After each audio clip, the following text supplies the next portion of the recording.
Hello friends, मैं जबीशु हमारे YouTube channel concept nursing classes में आपका बहुत बहुत स्वागत करता हूं। अगर आपने अब तक हमारा चैनल सब्सक्राइब नहीं किया है तो प्लीज़ चैनल को सब्सक्राइब करें और बेल आइकन को प्रेस करें ताकि आगे आने वाली क्लासेस के नोटिफिकेशन जो हैं वो आपको मिलते रहें।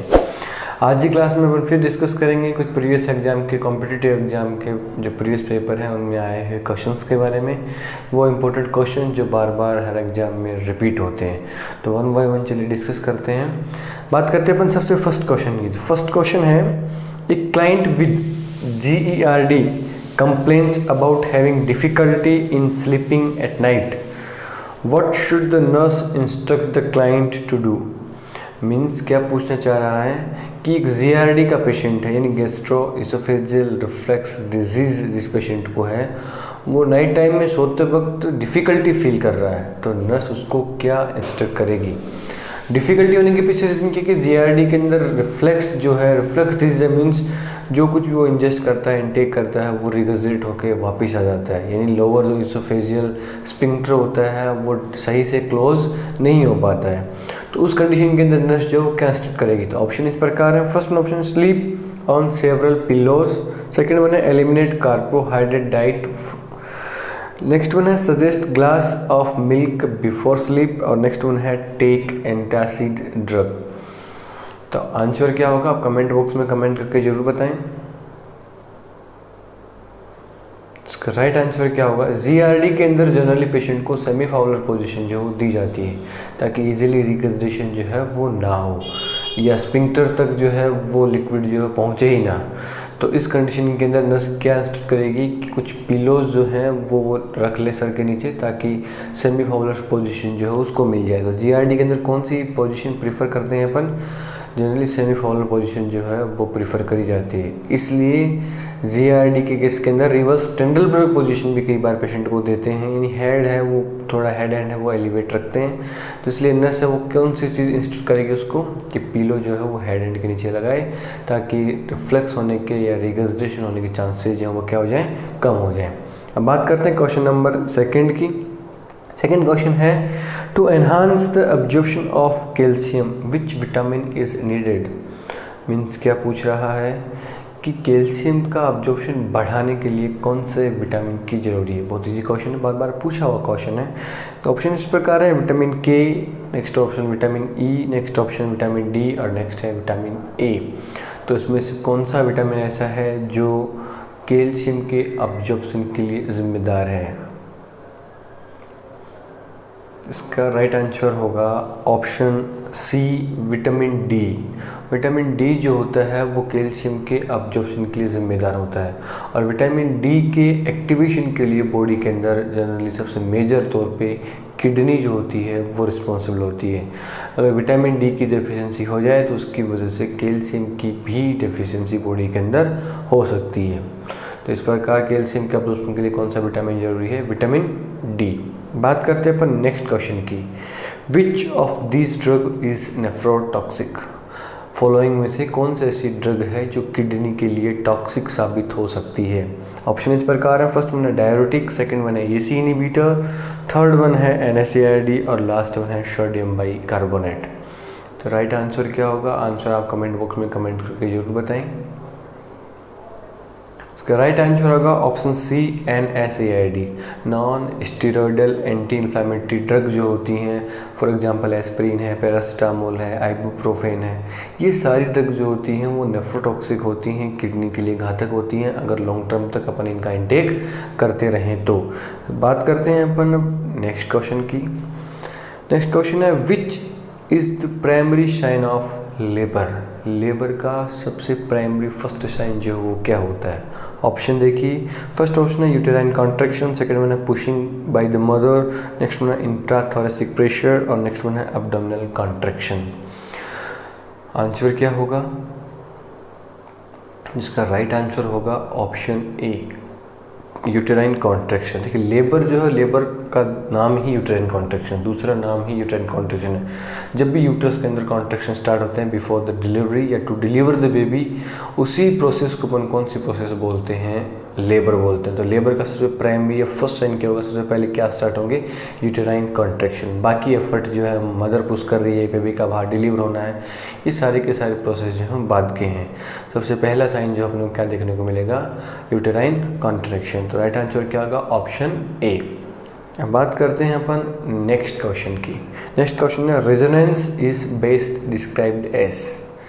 रेजोनेंस एक टाइप की साउंड होती है जो कब आती है या किस केस में अपने को जनरली दिखाई देती है, कौन सी टाइप की साउंड को अपन रेजोनेंस साउंड बोलेंगे, ये एग्जामिनर पूछना चाह रहा है। ऑप्शन देखिए, ऑप्शन ए है short sound created by air filled lung, next में short high pitch and threading, next में moderately loud and musical quality, next में है ड्रम लाइक। आंसर क्या होगा इसका, राइट आंसर होगा ऑप्शन ए। जब भी लंग्स के अंदर जो है एयर फिल हो जाती है, किसी केविटी के अंदर एयर फिल्ड केविटी होती है लंग्स के अंदर, तो जब भी आदमी बोलता है तो जो साउंड प्रोड्यूस होती है उसी टाइप की साउंड को अपन कौन सा साउंड बोलते हैं, जनरली रेजोनेंस टाइप साउंड जो है बोला जाता है। तो रेजोनेंस साउंड जो किस कंडीशन में अपने को दिखाई देती है, एयर फील्ड लंग्स जो होते हैं तो अपने को कौन सी साउंड दिखाई देती है, रेजोनेंस साउंड जो है वो दिखाई देती है। इसका राइट आंसर क्या होगा, ऑप्शन ए। बात करते हैं अपन नेक्स्ट क्वेश्चन की, क्वेश्चन नंबर 6। नेक्स्ट क्वेश्चन है which explanation is accurate regarding intussusception. Intussusception के लिए कौन सी टर्म जो है या कौन सा ऑप्शन जो है वो सही है। बात करते हैं अपन ऑप्शन की। फर्स्ट ऑप्शन है nicking of the bowel into itself। Next one है band of connective tissue compressing the bowel. Next one है टेलीस्कोपिंग ऑफ प्रोक्सिमल लूप और डिस्टल लूप। नेक्स्ट वन है protrusion of organ through the wall. इसका right answer क्या होगा, आप comment box में comment करके जरूर बताएं।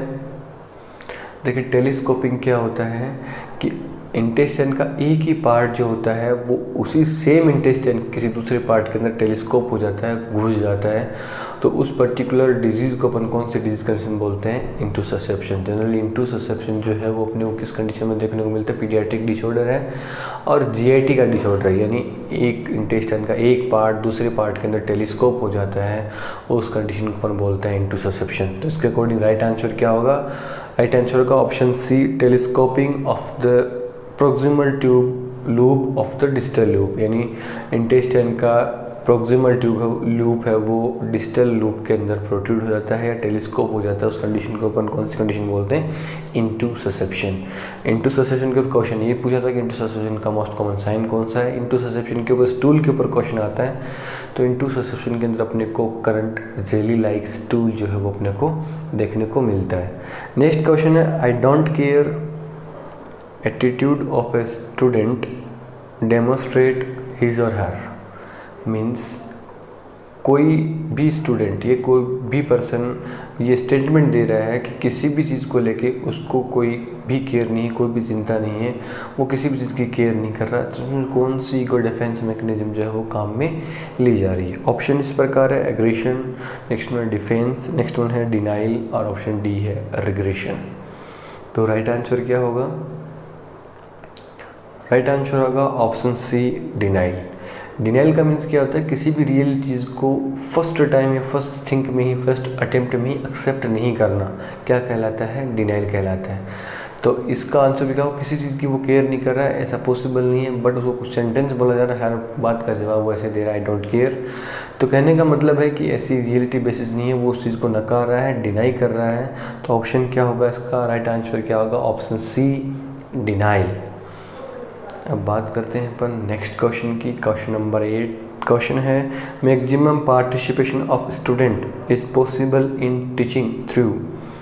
मीन्स टीचिंग का ऐसा कौन सा मेथड है इसमें से सबसे ज़्यादा स्टूडेंट जो है पार्टिसिपेट कर सकते हैं। ऑप्शन देखिए, फर्स्ट ऑप्शन है लेक्चर मेथड, नेक्स्ट वन है डिस्कशन मेथड, सी वन है टेक्स्ट बुक मेथड और डी वन है एविएट्स।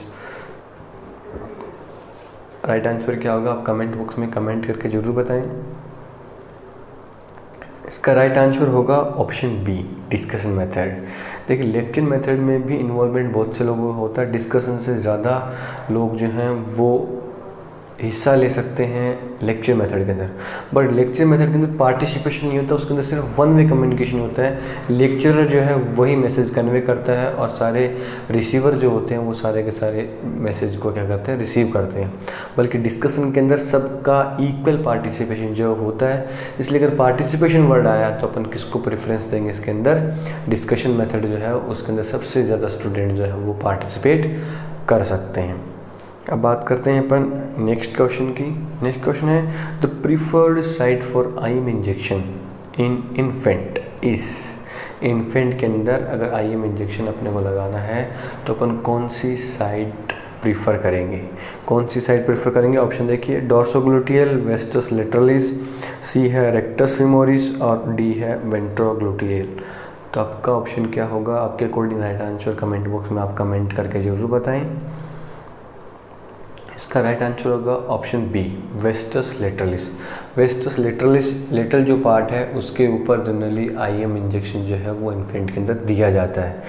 और इसके ऊपर ही पूछते हैं कि विटामिन के का रूट कौन सा था इन्फेंट के अंदर, तो वही सेम रूट भी विटामिन के का होता है। जब at the time of birth vitamin के का इंजेक्शन लगता है तो वो इसी रूट से लगता है। वेस्टस लेटरलिस जो मसल्स होती है उसके ऊपर लगाया जाता है। बात करते हैं अपन हम नेक्स्ट क्वेश्चन के बारे में। नेक्स्ट क्वेश्चन है question number 10th। The client of haloperidol has pill rolling tremors and muscle rigidity, he is likely manifesting. Means एक पेशेंट है जो हेलोपेरिडोल ले रहा है, हेलोपेरिडोल लेते लेते उसको साइन सिम्टम आएंगे, उसको रोलिंग ट्रेमर्स हो रहे हैं। पिल रोलिंग ट्रेमर्स का मीन्स क्या हो रहे हैं, जैसे भी कोई पिल है उसकी उंगलियों में जो है वो क्या हो रही है, स्विंग हो रही है, या उसके अंदर मसल्स रिजिडिटी जो है वो अपने को देखने को मिलती है। तो ये किस चीज़ का साइन है? ऑप्शन देखिए, tardive dyskinesia, pseudo Parkinson, next है एकाइनेसिया और नेक्स्ट वन है डिस्टोनिया। तो हम पहले भी डिस्कस कर चुके हैं जब भी साइकोफार्मेकोलॉजी पढ़ी थी कि मसल्स रिजिडिटी है या पिल रोलिंग ट्रेमर्स है या मास्क लाइक फेस है या ब्रेडिकाइनेसिया है, ये सारे के सारे सिम्टम होते हैं पार्किंसंस के। और इस पार्किंसंस को ऑप्शन के अंदर स्यूडो पार्किंसन नाम क्यों दिया गया है? क्योंकि हेलोपेरिडोल जो है वो D2 ब्लॉकर ड्रग है, डोपामिन को ब्लॉक करती है। जनरली सिजोफ्रेनिया के अंदर या साइकोटिक डिसऑर्डर के अंदर अपन देते हैं। तो अगर डोपामिन को ब्लॉक करेगी तो डोपामिन की बॉडी के अंदर क्या हो जाएगी, कमी, और डोपामिन की कमी की वजह से कौन सा डिसऑर्डर होता है, पार्किंसन। ये डिसऑर्डर यहाँ स्यूडो है यानी रियल नहीं है, क्योंकि जब तक हेलोपेरिडोल चल रही है तब तक ये साइन आते हैं। जैसे हेलोपेरिडोल स्टॉप करते हैं पार्किंसन ऑटोमेटिकली क्या हो जाता है, ट्रीट हो जाता है। तो इसका राइट आंसर क्या होगा? Option B, pseudo parkinsonism. बात करते हैं अपन नेक्स्ट क्वेश्चन की। नेक्स्ट क्वेश्चन है the students prepare to administer buccal medication should be placed. Buccal cavity कहाँ होती है अपने को पता होना चाहिए। बक्कल कैविटी के अंदर किसी भी स्टूडेंट को या नर्सिंग स्टाफ को जो है वो एडमिनिस्टर करवानी है मेडिकेशन, तो अपन कहाँ मेडिकेशन को रखेंगे? ऑप्शन देखिए, फर्स्ट ऑप्शन है on the client skin, next one option है बिटवीन द क्लाइंट चिक एंड गम, नेक्स्ट वन है under the client tongue, next option है ऑन द क्लाइंट कंजक्टिवा। तो देखिए, स्किन के ऊपर अगर कोई भी चीज़ रब करनी होती है उस कंडीशन को अपन बोलते हैं जनरली इनएक्शन। अगर बात करें ऑप्शन बी की, तो बी के अंदर चिक और गम के बीच में रखते हैं, तो मीन्स वहाँ कौन सी कैविटी होती है, चिक के इनसाइड बक्कल कैविटी। तो इसका राइट आंसर भी यही होगा कि बक्कल कैविटी के अंदर या बक्कल मेडिकेशन एडमिनिस्टर करवानी है तो उस कंडीशन को अपन कहाँ या मेडिकेशन को कहाँ इंसर्ट करवाएंगे, बक्कल कैविटी के अंदर जो कहाँ होती है, इनसाइड द चिक और बिटवीन द गम्स। गम्स और इनसाइड जो चिक का पार्ट होता है उसके बीच में बक्कल कैविटी जो होती है प्रेजेंट होती है। ऑप्शन सी की बात करें, अगर टंग के नीचे अगर अपने को एडमिनिस्टर करवानी है तो वो रूट होता है सबलिंगुअल रूट, और कंजक्टिवा या आई के अंदर या ईयर के अंदर भी करवानी है तो उसको बोलते हैं अपन इंस्टिलेशन। तो सबके लिए नाम जो है वो क्या है, अलग अलग है। तो इसका राइट आंसर क्या होगा, ऑप्शन बी। बात करते हैं अपन नेक्स्ट क्वेश्चन की। नेक्स्ट क्वेश्चन है which finding is consistent with pernicious anaemia. Pernicious anaemia या विटामिन B12 डेफिशिएंसी एनीमिया जिसको बोलते हैं अपन, मेगालोब्लास्टिक का टाइप होता है। इस कंडीशन के अंदर अपने को कौन से टाइप का साइन जो है देखने को मिलता है? फर्स्ट वन है स्ट्रॉबेरी टंग, नेक्स्ट वन है currant jelly stool, next one है बीफी टंग, बीफी रेड टंग, और डी ऑप्शन है पेल या हाइपोक्रोमिक RBC। तो ऑप्शन देखिए और आंसर जो है कमेंट बॉक्स में आप कमेंट करके ज़रूर बताएं। देखिए, इसके अंदर फर्स्ट ऑप्शन स्ट्रॉबेरी टंग। स्ट्रॉबेरी टंग जो होती है वो जनरली अपने को स्कारलेट फीवर और क्वासाकी डिजीज जो होती है उसमें अपने को देखने को मिलती है। तो ये अपने को याद रखना चाहिए कि स्ट्रॉबेरी टंग कौन सी बीमारी में अपने को देखने को मिलती है, तो स्कारलेट फीवर और क्वासाकी डिजीज। इसके अलावा बात करें नेक्स्ट में है करंट जेली स्टूल, अपन ऑलरेडी डिस्कस कर चुके हैं। करंट जेली स्टूल जो अपने को कहाँ दिखाई देता है, इनटू ससेप्शन के अंदर। नेक्स्ट वन है बीफी रेड टंग। बीफी रेड टंग एक मेजर साइन या इंपॉर्टेंट साइन है, क्लासिकल साइन है किसका, विटामिन B12 डेफिशिएंसी एनीमिया या परनीसियस एनीमिया का। परनीसियस एनीमिया में अपने को बीफी रेड टंग जो है वो दिखाई देती है। लास्ट ऑप्शन है हाइपोक्रोमिक आरबीसी। जब भी आयरन की कमी होती है, आयरन की कमी की वजह से अगर एनीमिया होता है, उस कंडीशन के अंदर आरबीसी का कलर अपने को प्योरली रेड नहीं दिखाई देता, कलर जो है हाइपोक्रोमिक होता है, और उस कंडीशन के अंदर अपने को हाइपोक्रोमिक आरबीसी जो है वो दिखाई देती है। तो चारों ऑप्शन है वो चार अलग अलग बीमारियों को क्या कर रहे हैं, डिनोट कर रहे हैं। बात करते हैं अपन अब नेक्स्ट क्वेश्चन की।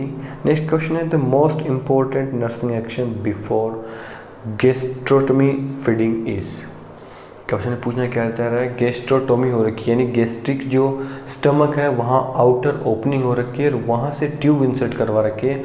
उस ट्यूब से अपने को क्या करवानी है, फीडिंग करवानी। तो नर्स क्या असेस करेगी फीडिंग करवाने से पहले? ऑप्शन देखिए, फर्स्ट ऑप्शन है check vital sign, next one assess the patency of tube, next one है मेजर द रेजिडुअल वॉल्यूम, और नेक्स्ट वन है check the placement of tube.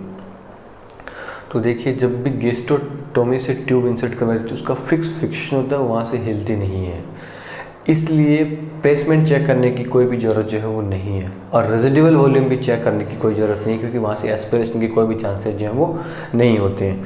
Vital sign nurse वैसे असेस नहीं करेगी फीडिंग अगर करवानी है तो सबसे यहाँ ऑप्शन एक ही मैच खा रहा है कि ट्यूब पेटेंट है कि नहीं है, यानी ट्यूब पूरी तरीके से ओपन है कि नहीं है, कहीं से ट्यूब ब्लॉकेज तो नहीं है। तो ट्यूब की पेटेंसी होती है वो क्या करी जाती है, चेक करी जाती है। अगर नेजोगैस्ट्रिक फीडिंग दे रहे हैं तो फिर भी अपने को प्लेसमेंट चेक करना होगा। प्लेसमेंट मिस होता है तो हो सकता है कि वो ट्रीकिया में भी आ सकती है। इसके अलावा रेजिडुअल वॉल्यूम भी चेक करनी होती है। नेजोगैस्ट्रिक ट्यूब से जब भी रेजिडुअल वॉल्यूम असेस करते हैं, अगर 50 ml से ज़्यादा एस्पिरेंट आ रहा है, इट मीन्स फीडिंग को क्या कर देना, वहीं होल्ड कर देना, आगे फीडिंग पेशेंट को नहीं देनी है। बट यहाँ gastrotomy means outer opening, direct abdominal cavity पे डायरेक्ट ओपनिंग बना रखी है, वहाँ से ट्यूब इंसर्ट कर रखी है, तो उसका क्या करेंगे अपन, पेटेंसी चेक करेंगे कि ट्यूब ओपन है कि नहीं है। बात करते हैं अपन नेक्स्ट क्वेश्चन के बारे में, best time to do chorionic Venus sampling. Chorionic Venus sampling जो होती है उसका बेस्ट टाइम क्या होता है? ऑप्शन देखिए, between 6th and 8th week, between 7th and 9th week, between 9 to 11th week, और between 11 to 13th week. Chorionic Venus sampling अपन कब करते हैं? राइट आंसर क्या होगा? इसका राइट आंसर एग्जैक्ट देखा जाए तो एग्जैक्ट आंसर होता है 10 to 12 वीक, 10 से लेके 12 वीक के बीच में अपन कोरियोनिक सैम्पलिंग करते हैं। बट ऑप्शन के अकॉर्डिंग अपना राइट आंसर जो है वो क्या होगा, 11 to 13th वीक, यानी 10 वीक से पहले तो अपन कर ही नहीं सकते, तो 11 से लेके 13 वीक के बीच में अपन है वो प्रीफर करेंगे। इसके अलावा दो और सैम्पलिंग होती है, एक एमनियोसेंटेसिस होता है, एक कॉर्डोसेंटेसिस होता है। एमनियोसेंटेसिस जो है वो करते हैं जनरली 14 से लेके 16 वीक के बीच में, और अगर अर्ली करना है तो 12 वीक में भी कर सकते हैं, बट जो मोस्ट प्रीफरेबल टाइम होता है वो कितना होता है, 14 to 16th वीक। किसका? एमनियोसेंटेसिस का। इंपॉर्टेंट क्वेश्चन है ये भी। इसके अलावा बात करें कॉर्डोसेंटेसिस की, तो कॉर्डोसेंटेसिस जनरली अपन प्रोसीजर जो परफॉर्म करते हैं 18th to 20th वीक, यानी 18 से लेके 20 वीक के बीच में क्या किया जाता है, कॉर्डोसेंटेसिस। तो 3 प्रोसीजर हैं, कोरियोनिक वीनस सैम्पलिंग, एमनियोसेंटेसिस और कॉर्डोसेंटेसिस। तीनों का टाइम पीरियड भी क्या है, अलग अलग है, इसलिए तीनों क्वेश्चन जो अपने को ध्यान में होने चाहिए। अब बात करते हैं अपन नेक्स्ट क्वेश्चन के बारे में, क्वेश्चन नंबर 15, आज के सेशन का लास्ट क्वेश्चन इस प्रकार है, medication that contraindicated during breast feeding include all except. Breast feeding के दौरान सारी की सारी ड्रग कॉन्ट्राइंडिकेटेड हैं किसी एक को छोड़ के, यानी फॉलोइंग में से कोई एक ड्रग जो है वो ब्रेस्ट फीडिंग के अंदर क्या है, इंडिकेटेड है। इंडिकेटेड है इट मीन्स क्या होगा? ऑप्शन देखिए, फर्स्ट वन है ब्रोमोक्रिप्टिन, नेक्स्ट वन है साइक्लोस्पोरिन, नेक्स्ट वन है मीथोट्रेक्सेट, और नेक्स्ट वन है प्रेडनिसोलोन। तो देखिए ऑप्शन में है ब्रोमोक्रिप्टिन जो ड्रग होती है वो क्या करती है, मिल्क का प्रोडक्शन कम करने का काम करती है, यानी जब भी हाइपरप्रोलेक्टेमिया होता है, उसके अंदर ड्रग ऑफ चॉइस होती है ब्रोमोक्रप्टिन। ब्रोमोक्रप्टिन दूध को कम कर देती है, मिल्क का प्रोडक्शन कम कर देती है। साइक्लोस्पोरिन और मीथोट्रेक्सेट जो है एंटी नियोप्लास्टिक ड्रग हैं, कैंसर के अंदर दी जाती हैं। ब्रेस्ट फीडिंग लैक्टेटिंग मदर के अंदर ऑलरेडी कॉन्ट्रा इंडिकेटेड होती हैं। लास्ट ऑप्शन है प्रेडनिसोलोन, ये एक स्टेरॉइड है। स्टेरॉइड अपन जो है जनरली प्रेगनेंसी के लैक्टेटिंग पीरियड जो होता है उसके अंदर मदर को क्या करवा सकते हैं, अपन इंजेक्ट करवा सकते हैं। तो इसका राइट आंसर क्या होगा, ऑप्शन डी प्रेडनिसोलोन। तो ये था अपना आज का एक छोटा सा क्वेश्चन सेशन। जो क्वेश्चन लास्ट प्रीवियस एग्जाम में आए थे उन्हीं क्वेश्चंस का अपन ने क्या किया है, डिस्कशन किया है। तो आप कंटिन्यूसली हमारे यूट्यूब चैनल से आप जुड़े रहिए टिल द एग्ज़ाम। हम ऐसे ही इम्पोर्टेंट क्वेश्चंस के वीडियो जो है वो आपके लिए लेके आते रहेंगे। अभी हमारे YouTube channel concept nursing classes से जुड़ने के लिए आपको बहुत बहुत धन्यवाद। Thank you.